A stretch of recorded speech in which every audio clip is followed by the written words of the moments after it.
아니다.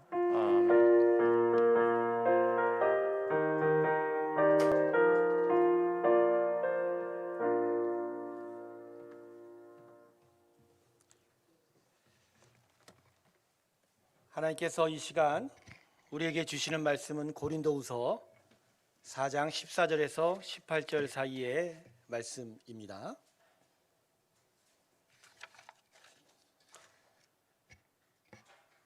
고린도후서 4장 14절에서 18절 사이의 말씀입니다. 제가 읽겠습니다. 주 예수를 다시 살리신 이가 예수와 함께 우리도 다시 살리사 너희와 함께 그 앞에 서게 하실 줄을 아노라. 이는 모든 것이 너희를 위함이니 많은 사람의 감사로 말미암아 은혜가 더하여 넘쳐서 하나님께 영광을 돌리게 하려 함이라. 그러므로 우리가 낙심하지 아니하노니 우리의 겉사람은 낡아지나 우리의 속사람은 날로 새로워지도다. 우리가 잠시 받는 환난에 경한 것이 지극히 크고 영원한 영광에 중한 것을 우리에게 이루게 함이니 우리가 주목하는 것은 보이는 것이 아니요 보이지 않는 것이니 보이는 것은 잠깐이요 보이지 않는 것은 영원함이라. 우리 하나님께 영광의 박수 올려드리겠습니다. 아멘. 우리 주님 다시 사셨습니다. 할렐루야. 아침에 새벽 예배 드리면서 제 마음 안에 정말 참된 기쁨이 다시 거하게 되는 것을 느꼈어요. 우리의 신앙의 근거는 무엇일까? 바로 예수의 참된 생명, 무엇보다도 십자가의 죽음 가운데서 다시 살아나신 예수의 부활입니다. 그 부활이 오늘 저의 마음속에 영원히 사는 그 삶에 대한 확신을 주면서 내 마음이 더 기뻐지더라고요. 여러분, 오늘 부활을 통해서 마음에 참된 기쁨이 더 가득하길 주님의 축원합니다. 오늘도 부활의 마음으로 하나님의 말씀 가운데로 나아가기 원합니다. 기도하겠습니다. 하나님, 오늘 우리와 함께 하셔서 예수 부활의 참된 진리 가운데 거하게 하시고 사망 권세 깨뜨린 예수 부활의 승리를 우리가 믿게 하여 주시옵소서. 감사드리며 예수님의 이름으로 기도드립니다. 우리 좌우 옆분에게 이렇게 인사합니다. 예수님 다시 사셨습니다. 서로 인사하겠습니다. 예수님 다시 사셨습니다. 예수님의 부활 안에, 다시 사심 안에 우리도 다시 살아난 거지요. 성도 여러분, 부활은 하나님의 자녀들에게 어떠한 의미를 가지고 있을까요? 여러분은 예수님의 부활을 어떠한 의미로 여기고 있느냐는 것이죠. 부활은 하나님의 자녀들에겐 하나님의 세상을 제대로 볼 수 있는 능력입니다. 육체 안에 갇힌 채 죽음의 종살이로 살아가는 사람들에게 그 죽음을 넘어서 참된 하나님의 땅, 영적 세상에 대한 길을 열어주는 게 바로 예수의 부활인 거죠. 우리가 잘 알듯이 사람은 그 시작부터 영원하신 하나님의 성품을 닮아 만들어졌어요. 육체는 다른 동물들과 같이 흙으로 만들어졌지만 육체 안에 뭐가 집어넣어졌어요? 생기가 들어졌어요.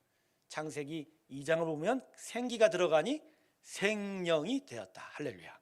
그러니까 육체로만 살아가는 동물이 아니라 하나님을 닮아 하나님 수준에서 살아가는 영적 존재가 되었다라는 것이죠. 그래서요, 우리 사람은 신체로 존재하는 것, 육체로 존재하는 게 아니에요.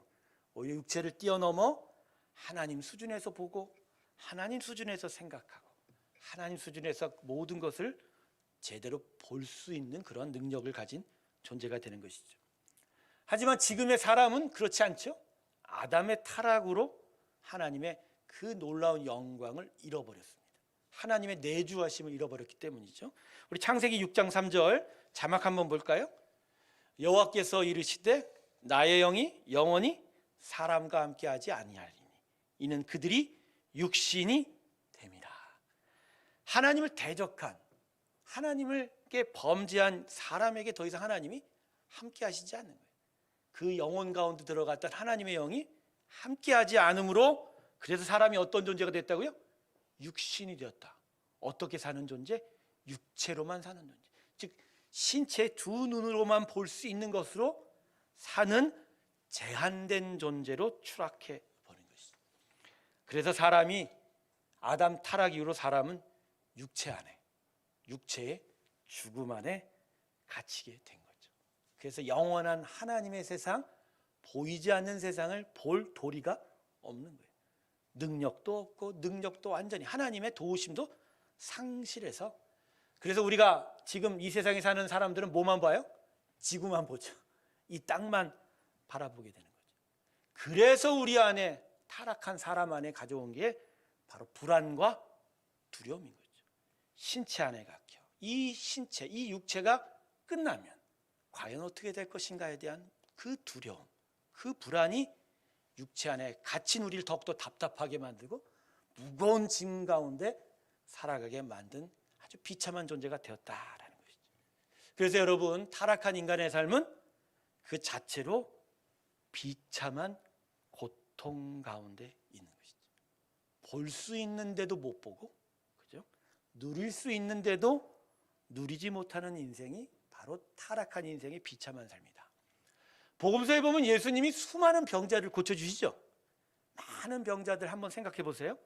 눈이 있는데 볼 수 없는 소경, 귀가 있는데 들 수 없는 귀머거리, 자리가 있는데 앉아보지도 서보지도 못한, 제대로 서보지도 못한 사람들, 제대로 움직이지도 못하는 사람들, 심지어 귀신에 쓰여서 제정신을 갖지 못하는 사람들. 이 사람들은 하나님의 아들이신 예수님이 고쳐주지 않았다면 정말 계속 비참한 삶을 살았을 것입니다. 저는 이 예수님의 신유 기적을 통해서 하나님의 아들의 하나님 되심을 증거하는 것이기도 하지만, 반대로 사람의 비참함을 이런 아픈 병자들 통해서 우리에게 말하여 주고 있는 것 같다라는 생각을 하죠. 성도 여러분, 이와 같이 이 지구라는 땅 위에 사는 사람의 삶의 상태에 대해서 동의하십니까? 비참하게 살고 있다고 말입니다. 혹시 어떤 분들은 그래도 사람은 나름의 행복을 찾아가는 사람들이 아닙니까? 그렇게 생각하고 계시나요? 여러분, 추두부라는 음식을 아세요? 추두부 몰라요? 일부는 다 알고 있던데, 가스레인지 위에 물이 담긴 냄비를 올려놓습니다. 그리고 거기에 미꾸라지를 풀어놓습니다. 그리고 냄비 한가운데 차가운 두부 한 모를 딱 올려놓는 거예요. 그리고 가스레인지에 불을 켜서는 냄비의 불을 서서히 끓여줍니다. 자, 그러면 냄비 안에 미꾸라지들이 어떻게 되죠? 어디로 들어가요? 두부 속으로 들어가요. 점차 불이 뜨거워지니까 쑥쑥 두부 속으로 들어갑니다. 하지만 미꾸라지의 운명은 어떻게 되죠? 두부도 결국 익어버리니까 함께 사망하게 되죠. 나중에 냄비를 열어서 두부 안에 그 미꾸라지 파고 들어간 걸 보고 그것을 슬라이스해 보면 그 음식을 가리켜 뭐라고 하죠? 추두부라고 이야기를 합니다. 제가 왜 부활절날 이 추두부 이야기를 할까? 음식 얘기를 하는 게 아닙니다. 여러분, 고통스러운데 덜 고통스러운 상태를 쫓아 두부 속으로 들어간 미꾸라지의 모습이 이 땅에서 살아가는 인간의 모습이다라는 거예요. 이 비참한 현실 속에서 참된 구원의 길을 찾기보단 덜 고통스러운 걸 찾아가는 거예요. 그러다 보니 돈을 찾고 은과 금을 찾고 쾌락을 쫓고 힘과 권세를 누리려고 하는 거죠. 그러니까 아담의 타락 이후의 사람은 덜 고통스러운가 아닌가의 차이일 뿐이지 행복한 인생은 없어요. 고통, 아픔, 슬픔이 가득한 세상에서 비극적으로 살아가는 존재가 바로 우리 사람인 겁니다. 그래서 하나님께서 타락한 우리를 불쌍하게 여기시는 겁니다. 처음 만들 때부터 그러지 않았기 때문입니다. 얼마나 귀하게 만들고 얼마나 소중하게 만들고 얼마나 놀라운 수준으로 만들었는데 하나님의 그 모든 것들을 다 누릴 수 있는 풍성함을 다 주셨는데 왜 이처럼 망가지고 왜 이처럼 불쌍해졌냐라는 것이죠. 두부 속으로 파고든 미꾸라지와 같이 그렇게 이 세상에서 참된 하나님의 안식과 평강을 누리지 못한 채 살아가는 우리를 향한 하나님의 마음은 정말 불쌍히 보는 것이다. 그래서 하나님께서 우리에게 뭘 하셨죠? 아들 예수를 십자가에 주신 것입니다. 왜 주셨습니까, 여러분? 십자가에 우리 죄가 대속받아 우리 안에 막힌 담이 허물어지고 하나님이 우리 가운데 다시 들어오셔야 그 하나님의 은혜로 말미암아 우리가 다시 하나님의 풍성한 세상을 볼 수 있기 때문입니다. 할렐루야. 그래서 하나님의 그 십자가의 은혜를 통해서 우리는 다시 세상을 제대로 볼 수 있는 거예요. 제대로 바라볼 수 있는 거예요. 육체 안에 갇힌 존재가 아니라, 죽음 가운데 갇힌 존재가 아니라, 그 너머의 세상이 있고 그 너머의 영원한 세상이 바로 우리가 살아야 할 세상이라는 걸 제대로 알 수 있도록 말입니다. 그걸 분명히 하기 위해서 예수님이 사흘 만에 죽음에서 다시 사셨습니다. 다시 사신 거예요. 참된 인간이신 그분이 사망 가운데 다시 일으켜 세우셔서 생명을 얻음으로 말미암아 그 안에 사람이 설 땐 바로 죽음조차도 우리를 막을 수 없고 그 영원한 세상으로 나아갈 수 있기 때문이죠. 그래서 부활은 우리에게 이렇게 얘기하는 거예요. 육체의 죽음이 전부가 아니라는 거예요. 육체의 죽음으로 우리의 인생이 끝나지 않는다는 거. 그 죽음을 넘었을 때 오히려 더 크고 더 풍성한 세상이 우리 가운데 있다. 할렐루야. 그래서 부활은 하나님의 능력, 이 하나님의 세상을 제대로 볼 수 있는 능력의 증거라는 거예요. 그래서 여러분, 부활을 통해서 우리는 우리가 잃어버린 세상에 대해서 다시 찾음을 약속받은 거예요. 속고 거짓된 말에 잘못 생각하고 무거운 짐으로 눌려 있었던 우리의 인생이 다시 새로운 세상을 바라볼 수 있게 한다. 그래서 여러분, 예수의 부활은요, 단지 예수님이 다시 사셨다 정도가 아니에요. 그냥 하나님께서 우리 생명을 위해서 다시 사셨다 정도가 아니라 예수의 사심 안에 모든 만물이 다시 새롭게 만들어진 거예요. 그래서 육체의 죽음 안에 갇힌 모든 것들이 다 해방되고 자유하게 한다. 할렐루야. 이게 하나님이 우리에게 준 구원이다. 저는 그래서 이 예수의 부활이야말로 우리의 구원에서 아주 중요한 상징이에요. 중요한 상징. 여러분, 예수의 복음은 그저 이 세상에서 좀 더 잘 사는 것에 대한 이야기가 아니에요. 잘 사는 것에 대한 이야기를 절대 하는 것이 복음이 아니라는 거예요. 여러분, 뜨거운 물에서 좀 더 덜 고통스러워서 두부로 들어가면 뭐예요? 어차피 다 익을 건데. 이 세상에 조금 더 살아봐야 뭐예요?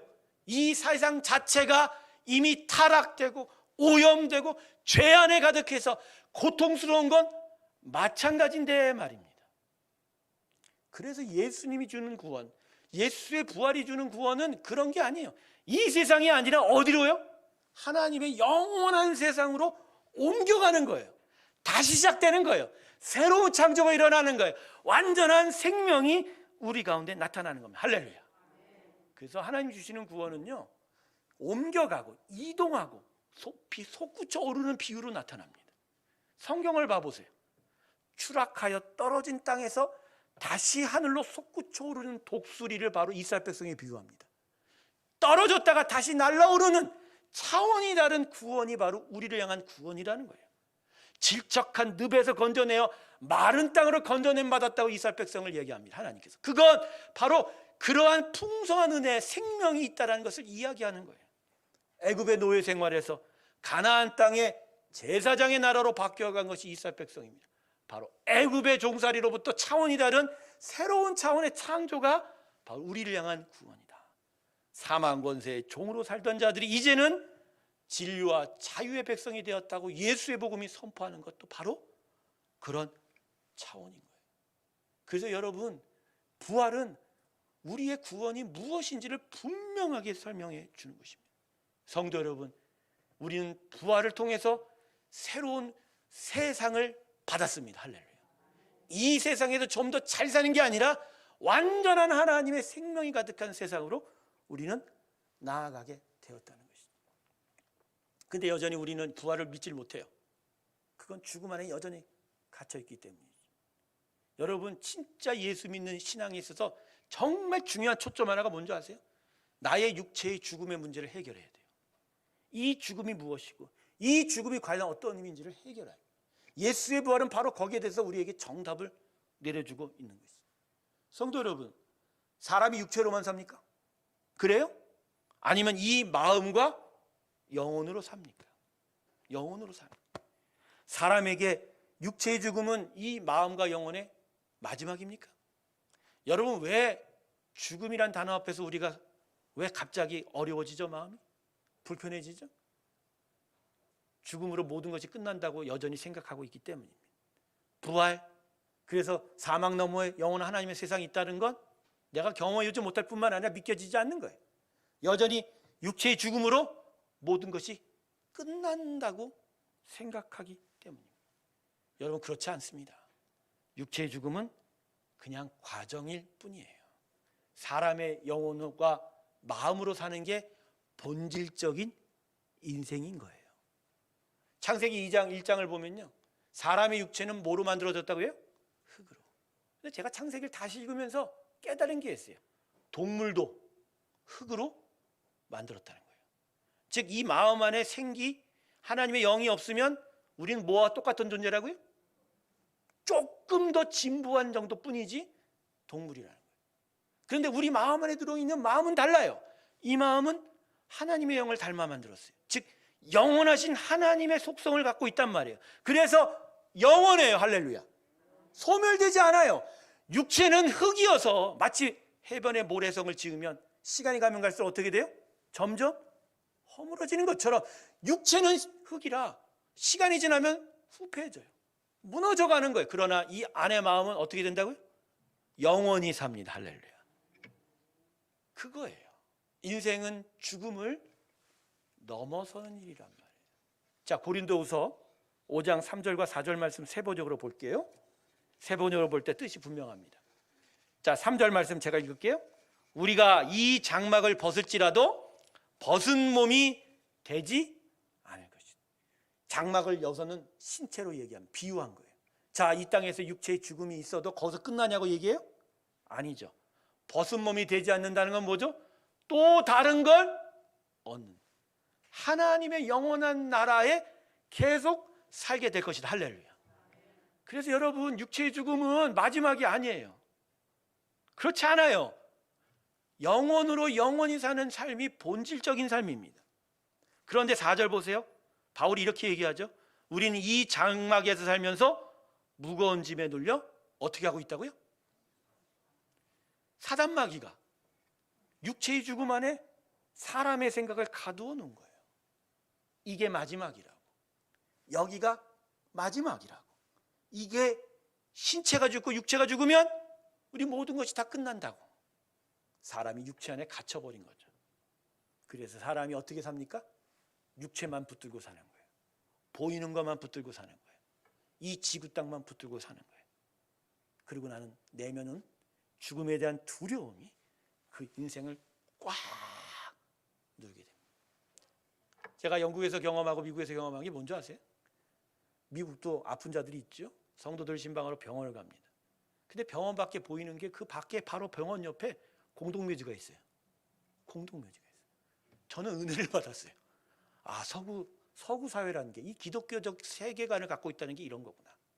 몸을 살리고 생명에 대해서 이야기하는 병원 옆에 뭐가 있다고요? 사람의 죽은 시신을 묻는 공동묘지가 있다. 저들은 죽음을 두려워하지 않아요. 저들은 죽음과 같이 사는 사람들이에요. 죽음을 받아들여요. 근데 한국 사람은 어떠죠? 상여 있죠? 예전에는 다 마을 장례죠? 상여는 마을 안에 있으면 대화한대요. 저 동구박 언덕 너머에 상여 보고하는 데가 있습니다. 그냥 후진 곳에 있으니까, 후미진 곳에 있으니까 상여 보관하는 그곳에서 귀신 얘기가 나오고 그러는 거예요. 한국 사람은 죽음을 터부시해요. 듣기조차 싫어해요. 예수의 교회는 생명을 얘기하고 육체의 죽음을 넘어서는데 교회에서조차 죽음을 얘기하면 힘들어요. 우리는 노후를 준비하는 사람이 아닙니다. 우리는 육체의 죽음을 준비하는 사후 준비를 해야 돼요. 할렐루야. 여러분, 사단의 거짓말에 속은 거예요. 우리의 마음과 영혼에 사는 이 인생은 육체의 죽음 안에 갇히지 않아요. 신체는 죽어도 우리는 영원히 사는 거예요. 다만 예수를 인하여 하나님의 천국에 가는지, 아니면 예수의 은혜를 받지 못하여 저 영원한 지옥 음부로 가든지 말입니다. 육체로 살고 육체의 눈으로 사는 보이는 세상이 전부가 아니라는 거. 오히려 보이지 않고 존재하는 세상이 더 크고 넓고 하나님의 풍성한 은혜가 있다라는 거. 여러분, 지구라는 땅에서 천상이라는 땅으로 여행 가는 것이 바로 우리의 인생인 거예요. 그래서 성경은 우리의 인생을 가리켜 뭐라고 하죠? 여행 가는 자라고 하죠. 순례자라고 하지 않습니까? 우리는 죽음으로 끝날 인생이 아니라는 거예요. 그래서 이 본질적인 삶의 중심인 이 마음과 영혼이 온전한 하나님의 생명의 복을 약속받아 저 천상을 향하여 나아가는 믿음의 삶, 그게 바로 우리의 구원이다. 할렐루야. 이 사단 마귀가 이걸 속이는 거예요. 육체 안으로 우리를 제한시켜버리는 거예요. 그래서 예수님은 부활하셔서 이 사망 권세 사단 마귀의 거짓과 속임수를 깨트려 버리신 거예요. 제가 오늘 새벽 예배에 받았던 생명의 권한이 이거예요. 거짓이 깨트려지고 속임수가 정체를 드러나고 우리 안에 진리가 내 안에 살아나니 죽음이 두려운 것이 아니라 생명이 나 안에 역사하니 생명의 역사함이 나에게 기쁨을 만들어내더라. 할렐루야. 저는 기쁩니다. 할렐루야. 여러분 기쁘시나요? 아침도 새벽마다 제가 오늘 어떤 새벽 예배마다 찬송을 높이 불렀어요. 우리 아내가 뭐라 그러더라고. 찬송 높이 불렀다. 근데 나는 오늘 너무나 높이 부르고 싶어. 신나게 부르고 싶어. 성도 여러분, 우린 그동안 속고 산 거예요. 속고 살았다고요. 근데 예수님이 십자가에서 이걸 뒤집어 놓으신 겁니다. 그리고 제대로 볼 수 있게 그 증거로 십자가의 부활을 우리에게 주셨습니다. 할렐루야. 할렐루야. 그래서 우리는 더 이상 낙심하지 않는 거라는 거예요. 그래서 오늘 보면 10절에 16절 초반부에 바울이 이렇게 얘기하죠.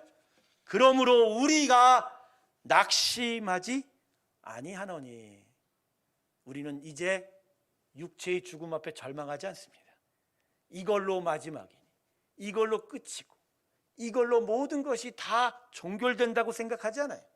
오히려 이건 너머에 우리가 더 가야 할 땅이 있다는 거, 이건 너머에 우리를 기다리고 있는 하나님의 기쁨의 나라가 있다는 거. 그래서 그 나라를 보기에 우리는 더 이상 죽음 앞에 절망하지 않습니다. 예, 그래서 여러분, 이 절망이 우리에게 너무나 큰 위로를 전해주는 거예요. 이 땅의 삶이 아무리 고단해도 우리에게는 뭐가 있다? 영원한 하나님의 나라가 기다리고 있다라는 거. 바로 부활은 그거에 대한 증거자, 약속이기. 잠시간의 낙심과 낭망이 있어도 예수의 사람은 언제나 소망 가운데 있습니다. 그래서 데살로니가 성도들에게 사도 바울이 이렇게 얘기하죠. 믿음의 역사를 통하여 사랑의 수고가 나타나 그 마지막에 다시 오실 주 예수 그리스도에 대한 소망의 인내라. 할렐루야. 바로 이 참된 소망을 갖고 끝까지 이겨나가면 우리는 이기는 자로 완전한 생명을 얻게 됩니다. 할렐루야. 그래서 여러분, 우리의 겉사람은 낡아가지만 우리의 속사람은 점점 새로워져 간다. 아까 본문 16절 하반절에 보면 이렇게 쓰죠. 우리의 겉사람은 낡아지나 우리의 속사람은 날로 새로워지다. 시간이 지나면서 육체가 후패해지고 낡아지는 거 아쉽다 생각하지 마세요. 흙으로 만들어졌기 때문에 어쩔 수 없는 거예요. 하나님 그렇게 하신 거예요.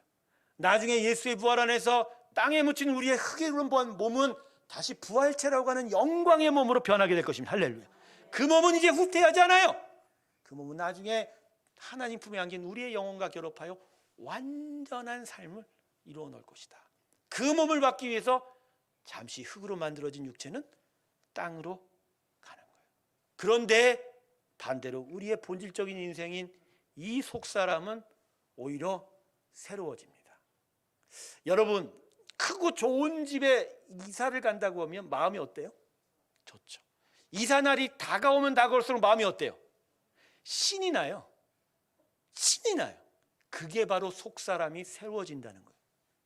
영원하고 풍성한 하나님의 기쁨이 있는 그 나라가 점점점 다가오는데, 신체는 아프고 낡아서 어디가 아프고 어디가 못 나고 어디가 부러지고 가는데 점점 마음은 기쁜 거. 왜? 지금 여기가 아니라 우리는 어디로 가야 된다? 하나님 나라. 근데 그 나라가 너무나 귀하고 중요하니까 그 나라가 점점 다가오면 다가올수록 우리 속사람은 점점 새로워지기 시작할 것입니다. 할렐루야. 우리 권사님들 특별히 속사람이 날마다 새로워지고 있는 줄 믿습니다. 여러분, 죽음 앞에 두려워하지 마세요. 예수의 사람은 육체의 죽음을 이제 두려워하면 안 돼요. 물론 아직 경험하지 못한 것이기 때문에 익숙하지는 않지만, 그러나 그건 불편한 거지 그건 두려운 게 아닌 거예요. 그건 오히려 넘어야 할 하나의 방지턱에 불과합니다. 길을 가다 보면 속도 줄이라고 잠깐 방지턱 있죠. 그래도 그거 넘고 넘어가면 또 다른 길을 나아갈 수 있는 것처럼 우리는 죽음의 문제를 이미 해결한 자입니다. 세상 사람은 그 안에 갇혀서 그 어떤 것도 바라볼 수 없지만, 예수의 사람은 부활을 통하여 그 영원한 나라를 볼 수 있습니다. 할렐루야. 그래서 오히려 더 신나고 기쁘게 하나님의 나라를 찾게 되는 거죠. 그래서 마지막으로 본문 17절에 이렇게 이야기하죠. 우리가 잠시 받는 환난에 경한 것이 지극히 크고 영원한 영광에 중한 것을 우리에게 이루려 함이니. 그래서 이 땅에서 우리가 경험하게 되는 그 고통과 고난의 삶, 그 고난들이 점점 작아지게 될 것입니다. 오히려 이 고난을 통해서 더 큰 하나님의 나라를 사모하는 소망이 우리 가운데 더 커져가게 될 것이다. 할렐루야. 그게 바로 부활이 우리에게 주는 우리 인생의 축복이 될 것입니다. 말씀을 정리할게요. 믿음이란 이 세상을 보는 시각이 변하는 겁니다. 이제까지 속아왔고 거짓에 의해 잘못 보았던 것들을 다시 제대로 볼 수 있는 거예요. 죽음 안에 갇혀서 그 죽음 안에 있는 것들만 보았던 우리의 눈이 열리는 거예요. 신체의 두 눈으로 보는 게 아니라 본질적인 인생인 이 영의 눈으로 하나님의 세상을 보아 그것을 통해서 이 땅의 것들을 제대로 분별하기 시작하는 것이 바로 믿음이고 믿음의 능력입니다. 육체의 죽음에 대해서 더 이상 두려워하지 않으시길 주님의 이름으로 축원합니다. 그저 신체의 나이가 들어서 심장의 호흡이 멈출 뿐이고, 오히려 영원토록 존재할 우리의 인생의 본질은 영혼의 인생이라는 걸 깨달으며 그 영혼에 함께 하시는 하나님의 그 은혜를 더불어 영생의 나라로 힘차게 나아가는 우리 모두가 되길 주님의 이름으로 축원합니다. 예수님 부활하셨습니다. 이걸 믿으십시오. 이 믿음이 우리를 온전한 나라로 인도해 줄 줄로 믿습니다. 귀한 부활에 대한 믿음이 우리 가운데 있길 주님의 이름으로 축원합니다. 기도하겠습니다. 아버지, 오늘 우리에게 믿음을 주시옵소서. 예수님 다시 사심에 대한 믿음을 주시옵소서. 그 부활 가운데 우리가 온 세상을 다시 바라볼 수 있는 은혜 주시옵시고, 그 능력, 그 믿음을 통해서 하나님 앞으로 더 힘차게 나아가는 우리의 복된 믿음의 삶이 되게 하여 주시옵소서. 감사드리며 예수님의 이름으로 기도드립니다. 아멘. 우리 다 같이 436장 찬송 부르면서 주님 앞에 봉헌 드리겠습니다.